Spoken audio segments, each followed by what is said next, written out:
দেশ গড়ার শপথ নিলাম। আমাদের নেতা বিএনপির ভারপ্রাপ্ত চেয়ারম্যান জনাব তারেক রহমান সাহেবের যে সংবর্ধনা কালকে হয়েছে, এটা 50 বছরের ইতিহাসে আমরা দেখি নাই। দেশ গড়ার শপথ নিলাম। সাহেবের প্ল্যান আমাদের শর্ট 8 দফা এবং 31 দফার ভিতরে উঠে এসেছে।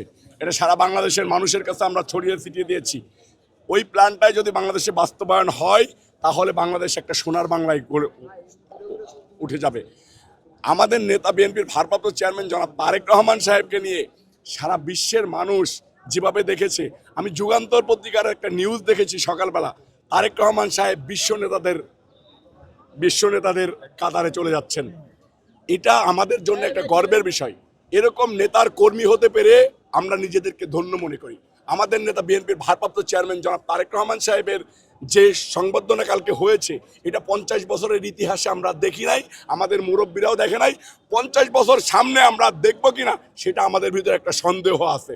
তো আমাদের নেতা বিএনপির ভারপ্রাপ্ত চেয়ারম্যান জনাব তারেক রহমান সাহেব ইতিমধ্যে বাংলাদেশের এককভাবে জনপ্রিয় নেতাতে পরিণত হয়েছে। ধন্যবাদ।